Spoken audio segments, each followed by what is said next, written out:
কি দেখছেন ঠাকুরমশাই? না না, কিছু না। আপনি আমাকে নিশ্চিন্তে বলতে পারেন ঠাকুরমশাই,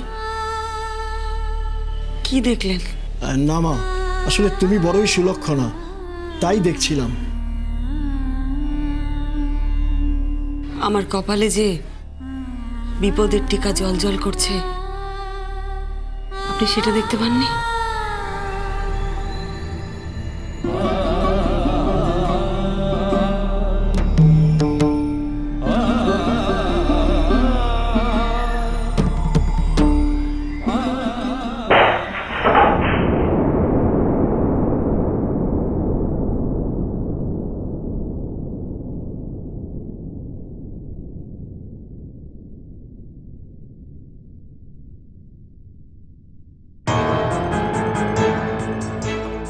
বৌদি, কি হলো তোমার?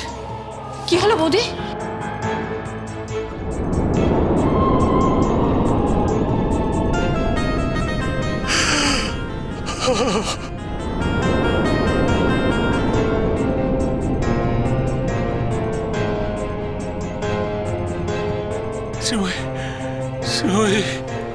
কি যেন একটা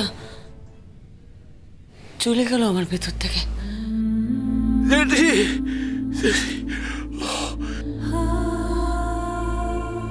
ঠিক বুঝতে পারলাম না ঠাকুরমশাই।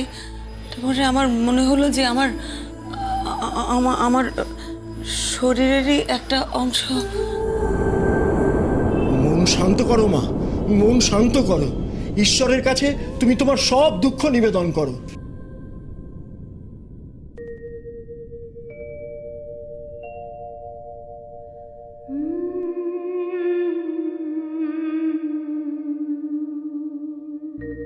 শ্রাবণের ধারার মতো পড়ুক ঝরে, পড়ুক ঝরে তোমারই সুরটি আমার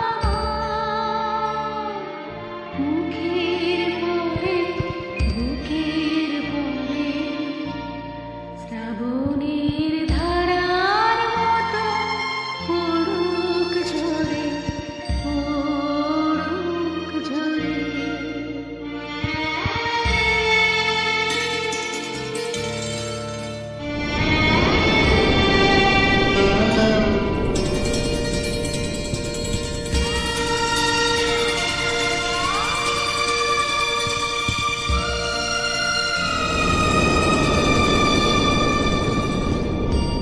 পুরবের আলোর সাথে পড়ুক রাতে দুই নয়নে, পুরবের আলোর সাথে পড়ুক রাতে দুই নয়নে। নিশীথের অন্ধকারে গভীর ধারে পড়ুক প্রাণে। নিশীথের সুখের পরে, দুঃখের পরে। শ্রাবণের ধারার মতো পড়ুক ঝরে, পড়ুক ঝরে।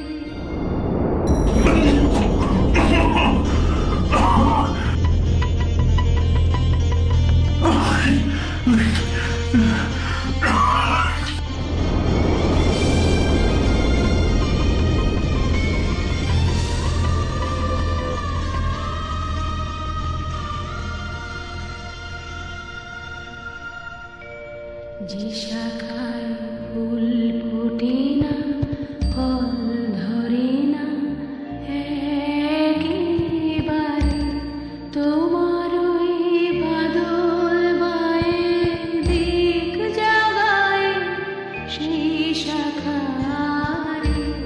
যে শাখায় ফুল ফোটে না, ফল ধরে না, একেবারে তোমার ওই বাদল বায়ে দিক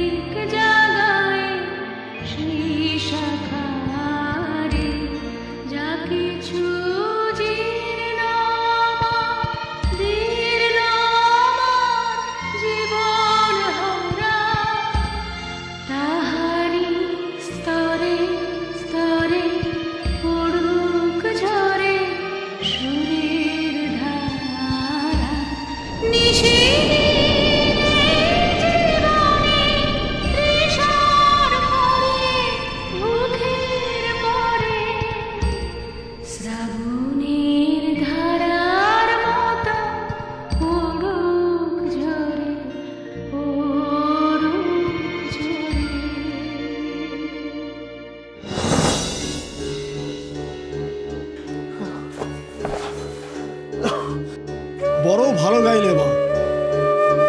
আশীর্বাদ করি তুমি যেন সব দুঃখকে জয় করতে পারো। দুঃখ যেন তোমাকে তোমার কর্তব্য থেকে সরাতে না পারে। তোমার কর্তব্যে অবিচল থেকো মা, ভালো থেকো।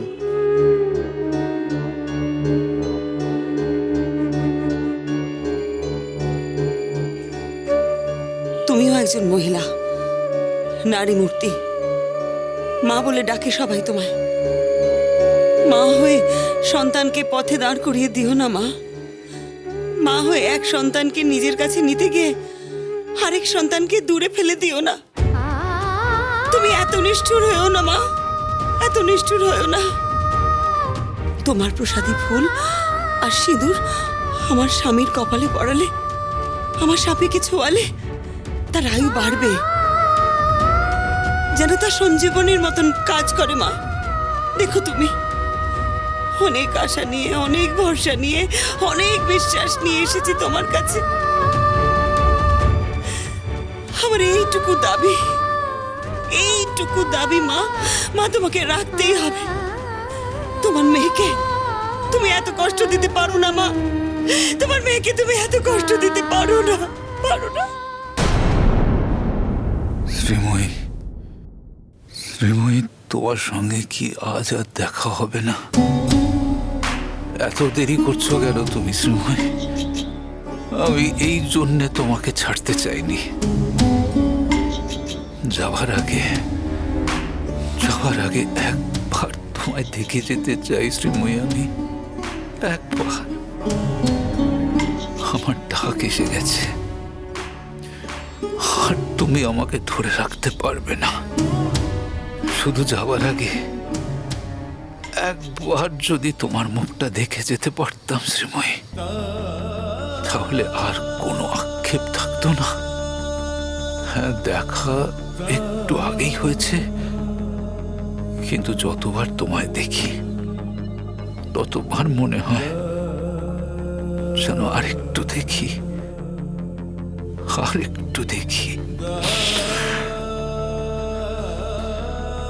তুমি আরেকটু আমার কাছে থাকো। প্লিজ ফিরে এসো শ্রীময়ী, তাড়াতাড়ি ফিরে এসো। আমি জানি তোমার খুব কষ্ট হবে শ্রীময়ী, তবু বলছি ভালো থেকো শ্রীময়ী। আমার জন্য তুমি ভালো থেকো। আমার ক্ষমতা থাকলে না, আমি সারাটা জীবন তোমায় আগলে রাখতাম। সেই ক্ষমতা আমাকে ঈশ্বর দিলেন না। আমি বড় অসহায়, কি করব বলো? আমি জানি তুমি শক্তিময়ী। আমি তোমাকে রেখে গেলাম, চিন্তা করো না। অনেকে তোমার দেখভাল করবে, তোমার ছেলে, তোমার মেয়ে, পুত্রবধূ, জামাই, শ্বশুর শাশুড়ি, এমনকি তোমার এক্স হাজব্যান্ড। তবে একটা কথা, ওই জুন গুহর থেকে তুমি সাবধানে থেকো শ্রীময়ী। জুন গুহ কোনো দিন তোমাকে ছেড়ে কথা বলবে না। আর এখন তো জানে যে তোমার অঢেল সম্পত্তি, ওই সম্পত্তির লোভে ও যেন তেন প্রকারেণ তোমার জীবনে আসবে।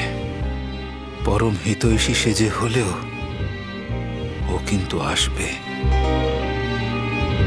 তুমি আর জীবনে কখনো ওই জুন ঘোর ক্ষেত্রে ভুল করো না শ্রীময়ী। সবাইকে নিয়ে সবটা বেঁধে রেখো।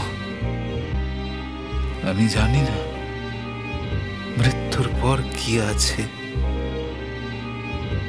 যদি কিছু সত্যি থাকে, আর যদি উপর থেকে আমি তোমাকে দেখতে পাই, তাহলে আমার মরণটাও সার্থক হবে শ্রীময়ী, মরণটাও সার্থক হবে। শিব